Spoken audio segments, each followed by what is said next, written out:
사회과학은 어떤 두 가지 변수의 관계를 사실상 설명하기 위한 것이다. 어떤 변수가 어떤 변수에 영향을 미친다.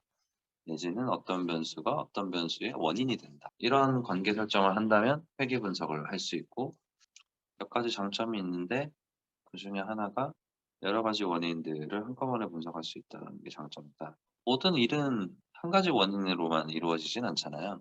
조직원들의 성과를 향상시키기 위해서 조직 문화도 중요하고 리더십도 중요하고 그 사람의 역량도 중요하겠는데 그럼 도대체 뭐가 제일 중요하지? 그냥 궁금할 수 있잖아요. 그런 궁금증을 해결하기 위해서 사용하는 게 이제 회계 분석이죠.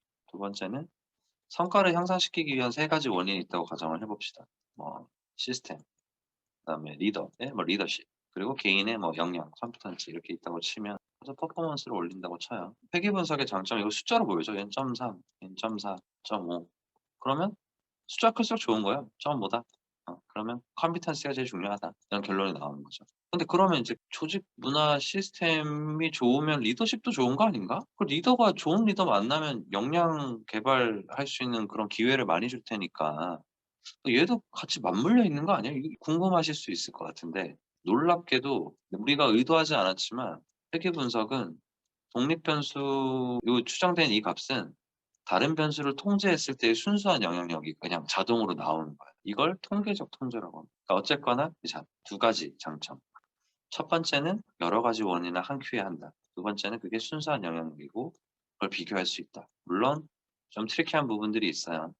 나중에 얘는 10점 척도고 얘는 5점 척도고 얘는 3점 척도라고 치면 얘가 숫자 레인지가 더 크니까 어떻게 보면 숫자가 더 크게 나올 수 있거든요. 컴퓨터는 이 숫자가 시스템인지 뭐 컴퓨터인지 알게 뭐야. 몇 점 척도인지 알게 뭐야. 척도가 다른 아이들을 비교하기 위해서 나오는 게 이제 표준화 계수, 베타 값이죠. 예를 들어서 몸무게도 넣고요. 키도 넣어. 몸무게는 킬로그램이고 키는 센티미터고 또 다른 건 다른 척도일 거란 말이야. 그럼 몸무게 레인지는 100을 잘 안 넘잖아. 키는 100 밑으로 잘 안 가잖아. 그럼 숫자가 얘가 훨씬 커 보일 거 아니에요, 키가. 몸무게보다. 종속 변수는 건강이라고 치죠. 그러니까 얘를 표준화 계수로 해서 계산을 하면 표준화 계수 값이 큰 거가 더 영향력이 높다. 이렇게 결론 내릴 수 있다라는 장점인 거죠. 단순회계 분석이랑 증가회계 분석 뭐 이런 게 있는데요. 그거는 독립 변수가 여러 개면 다중회계 분석, 중다회계 분석 뭐 어떤 식으로 불러 상관없는데 리그레션 할 때 보통 이 선형회계 분석이란 말을 많이 해요. 변수들 간에 선형적인 관계가 있다. 사회 현상들은 반드시 선형 관계를 갖지 않을 수 있어요. 여러분들 경력이 올라갈수록 의사결정의 질은 어떻게 될 것 같으세요? 좋아지는 거야. 회사에서도 같은 어떤 문제가 생겼을 때 지난번에는 요런 식으로 대처하니까 고객이 뭐 그냥 화를 풀었어. 근데 또 다른 고객은 안 그러더라고. 그러니까 가면 갈수록 의사결정할 때 케이스들을 많이 다루다 보니까 의사결정이 어려워지는 거지. 그러면 이거는 엄밀히 따지면 비선형이거든요. 그럼 이제 누가 물어봐. 경력이 늘어날수록 의사결정질은 어때? 그러면 일단 좀 올라가다가요. 살짝 비틀어져요. 그리고 가끔 좀 좁아질 수도 있는데 되게 디테일하게 설명해. 좀 짜증나죠. 그래서 한마디로 뭐냐고. 보통 경력이 높아질수록 의사결정의 질이 높아집니다. 라고 얘기하면 100% 맞진 않지만 얼마나 간단하고 직관적인 설명이에요. 그래서 대부분 그냥 선형으로 한다고. 그러니까 우리 삶은 가까이 들여다보면 비선형이 되게 많은데 그냥 멀리서 그냥 직선도 가능하다라는 거예요. 근데 그 직선으로 했을 때 우리가 의사소통이 너무 잘 되니까 회계 분석을 그냥 쓸 때 리니어로 가는 거야. 그리고 당연히 리니어가 계산하기 쉽거든. Simple is the best. 우리가 통계를 쓰는 이유는 뭐냐면 시간을 단축시킬 수 있는 효율성도 가져갈 수 있으면서 엄청나게 파워풀한 에비던스를 줄 수 있는 게 통계의 장점이거든요. 덜 틀리지만 그래도 가장 많이 설명할 수 있는 그런 걸 추구하는 게 통계예요. 오차. 오차랑 잔차라는 말이 중복해서 계속 사용되는데 모집단은 오차고 샘플은 잔차라고 합니다. 최소제곱법을 보면 궁금하지 않아? 왜 최소제곱법이라고 이름 짓지? 이걸 데이터를 썼는데 점이 이렇게 찍혔어요. 예를 들어서. 그럼 이제 이 점들을 가장 잘 설명하는 선을 하나 그어줘야 될 거 아니야. 이 선은 맞아? 아니잖아. 이 선도 맞아? 아니잖아. 대충 한 이 정도 선 그으면은 맞잖아요. 그러면 요 거리들이 나올 거 아니야. 점과 직선과의 거리. 요거를 최소화하는 하나의 최적의 선을 긋는 거지. 요게 회기식이야. 요 회기식을 추정하는 게 회기 분석이라는 거죠. 자, 한번 보자. 일반 최소 제곱법이라 불리우는 이유는 알겠어. 오디네리가 일반이고 최소가 리스트고 제곱법이 스퀘어니까. 여기까지는 이해돼요. 그쵸? 자, 여기서 보면 이 잔차라는 놈은 얘는 플러스고 얘는 마이너스로 나올 거란 말이야. 그럼 이거 단순히 더해버리면 이상하게 나올 거 아니야. 그러니까 얘를 절대값처럼 쓰려고 그냥 제곱을 때려버린다고. 그러니까 제곱법이야. 근데 점과 직선과의 거리가 뭐야? 잔차예요. 이게. 잔차를 최소화하게 하는 최적의 선을 긋기 위해서 잔차 제곱합을 쓴다는 거야. 이걸 5차 제곱합이라는 거지. 상관 분석과 단순회계 분석의 가장 큰 차이점은 상관 분석은 두 변수 간의 관계야. 얘도 독립 변수가 하나이기 때문에 사실상 두 변수의 관계인데 상관 분석은 요걸 보는 거고 회귀 분석은 요걸 보는 거야. 얘가 얘한테 미치는 영향. 얘는 선후 관계나 인과 관계가 없어요. 얘는 선후 관계가 있고 인과 관계가 있는 거지. 그 차이죠. 뭐. 근데 다중 얘기로 갈수록 달라지겠죠. 얘네들끼리 통계적 통제가 이제 들어가니까. 결정계수, coefficient of determination, 또 뭐 설명량이라고 부르기도 하죠, 보통. 사람들이 착각한다고, 아, 이게 설명량이라고 하면 뭔가 잘 설명하는 건가? 뭐 이제 착각할 수가 있는데, 요것만 기억하시면 돼요. 이 말은 즉슨 그냥 총 분산분의 설명된 분산이라고 이해하시면 되겠죠. 무슨 말이냐면 얘가 이렇게 있는데 독립이 있는데 종속이 이렇게 간단 말이야. 우리 변수는 다 베리어블이라고 그랬잖아요. x가 1점에서부터 5점까지 변하는데 그 변함에 따라서 얘도 뭐 어떻게 변할 거 아니에요. 그쵸? 그래서 얘가 과외고 얘가 성적이라고 치면 과외를 많이 하면 많이 할수록 성적도 변화할 거 아니야. 그러면 얘가 원래 이렇게 있었는데 얘가 이렇게 좀 더 커졌어. 공부를 더 잘하게 됐어. 요만큼. 요게 변한 내용이겠죠. 이거를 얘가 설명해 준다는 거야. 요 부분을. 순수하게 과외가. 이게 설명된 분산이야. 전체 분산분의 이 설명된 분산이 어느 정도이냐는 거지. 물론 기존에 있는 것도 설명해 줄 수 있어. 근데 과외로 절대 안 바뀌는 부분도 있을 거란 말이야. 그러니까 전체 분산분에 얼마나 많이 설명해 주느냐. 인데 그 설명해 주는 거는 분산을 설명했다는 거지 이 변수를 설명했다는 건 아니야. 근데 우리가 설명 그러면 막 익스플레네이션 하는 것 같단 말이야. 그러니까 이상한 해석들이 막 나와. 그리고 알제곱이라고 보통 표현하는데 단순회계 분석에서 그래서 R 값 있잖아요. 그거 제곱하면 실제로 이게 나와요. 그리고 단순회계 분석의 결과는 상관 분석 결과랑도 같고. 그리고 어드저스티드 뭐 저기 그거 하는 이유는 이런 거죠. 독립 변수가 늘어날수록 설명량은 늘어날 수밖에 없어요. 왜 그러냐면 사회과학에서 리터럴리 상관관계가 빵인 관계는 없어요. 나비 효과 같은 거야 거의. 그래서 뭘 집어넣든 R제곱은 계속 올라가. 산술적으로. 그럼 어느 지점에서 멈추긴 하겠지.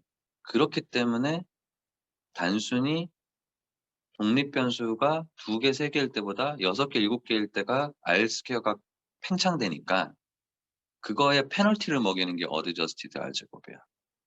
더 보수적으로 본다는 거지. 자, 지금까지 하는 걸 다시 한번 설명해 볼게요. 사회과학의 모든 변수는 상관이 있다고 R이 몇 점이 있을 거란 말이야. 그럼 이 R이 늘어날 거 아니야? 그럼 R제곱도 당연히 커지겠지. 그러니까 결정계수가 올라간다고. 설명량이 높아진다고. 그거에 페널티 먹이려고 어드저스티드 R제곱을 쓰긴 해. 근데 같은 논리로 어떤 변수를 넣든 계속 R이 커질 거면 우리가 굳이 결정계수를 볼 이유가 있어? 라는 게 이제 피플러 어널리틱스의 책에서 얘기하고자 하는 거죠. 회귀 분석의 통계적 유의성은 F값이랑 T값으로 가죠.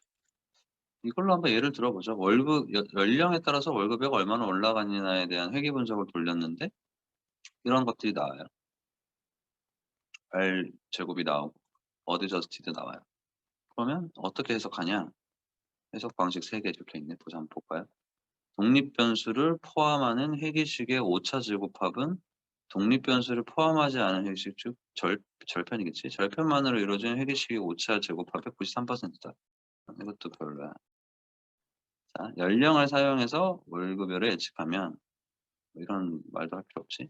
월급여의 평균만으로 예측하는 이것도 별로야. 연령은 월급여 분산의 7%를 이게 제일 낫다. 내가 해석해 볼게요. R제곱은 어드저스티드로 갑시다. 어드저스티드 R제곱은 0.048로 독립변수 연령은 종속변수 월급여의 분산, 종속변수를 설명하는 게 아니라 종속변수의 분산을 4.8% 설명한다. 이렇게 해석할 것 같습니다. 저라면. 이 다음 표에 아노바 테이블이 나와요. 이거 더하기 이거는 당연히 이게 나와요. 그리고 이거 나누기 1은 이거야. 이거 나누기 43은 이거야. 이거 두 개 더하면 44야. 그리고 이거 샘플은 아마 45명일 거예요. N45 맞죠? 네. 보통 이게 N-1로 들어가거든. 그리고 이거 있죠? 이거 나누면 이거예요. 이거 나누기 이거 하면 이거예요. 이것만 체크하면 돼요. 그리고 이거 보면 돼. 아, 유의하지 않아. 그럼 뒤에 거 볼 필요도 없어. 뒤에 거 유의하지 않는 거야. 왜냐? 회귀 분석에서 F값의 연가설은 다 유의하지 않단데 그 말은 이제 나의 가설은 적어도 하나의 독립 변수는 유의하다일 거 아니야. 그러니까 F값이 유의하면 안 봐도 비디오야. 뒤에 무조건 유의한 애가 하나 정도는 있다라는 거야. 그래서 F값을 보통 보고 해요. 해석 내가 해볼게요. F값은 3.233으로 통계적으로 유의하지 않았다. 그 말은 회귀 모형이 유의하지 않았다. 이렇게 해석할 수 있어요. 만약 유의했다고 쳐볼게요. F값은 3.233으로 본 연구에서 설정한 회귀 모형이 통계적으로 유의했다. 이렇게 해석하시면 돼요. 그러니까 내가 make sense하게 모형을 만들었으면 적어도 하나의 독립 변수는 유의했다라는 말이니까 F값이 유의할 수밖에 없다는 거죠. 그러니까 내 회귀 모형이 잘 만들었다, 못 만들었다를 평가할 수 있는 거죠. 넘어가서 이게 회귀 분석 테이블입니다. 이거는 인터셉터 절편이에요. 125.8 뭐식이야. 이 월급여가 빵원일 수는 없잖아요. 급여를 받는다는 순간부터 존재하니까. 그러면 저거는 어쨌거나 이 그래프 그릴 때 125만 원인가? 여기서 시작한다고요. 네, 그 의미예요. 이거는 가당의 숫자니까 뭐 치키에 써야지. 직선으로 해야 되니까. 원래는 여기서부터 추정하겠지만 얘를 무제한으로 이렇게 늘릴 거 아니야. 그러다가 이제 x가 0일 때 갖는 값이 이거다. 그래서 사실 절편은 쓸 데가 없어요. 왜냐면 이게 말이 안 되잖아요. 어떻게 연령이 영세인 사람의 월급이 있어. 근데 가끔 0이 의미가 있을 때가 있어요. 그때만 해석해 주면 되고 그게 아니면 그냥 무시하면 돼요. 이게 유의할 때도 있고 유의하지 않을 때도 있거든요. 그래도 상관없어. 유의할 수도 있고 안 할 수도 있어요. 절편에 너무 많은 관심을 두지 않으셔도 됩니다. 해석은 이것만 하면 돼요. 연령 유의하네. 그러니까 얘는 이제 t값으로 보는 거죠. 회귀 모형 자체는 f값으로 보고 그 각각의 독립 변수의 유의성은 t값으로 봐요. 얘 유의하지 않네? 그럼 당연하지. 아까 f값도 안 유의했잖아. f값이 안 유의했다는 말은 네 거에서 유의한 거 아무것도 없어. 이 말이거든요. 실제로 안 유의하게 나왔죠. 하지만 유의했다 치고 해석해보죠.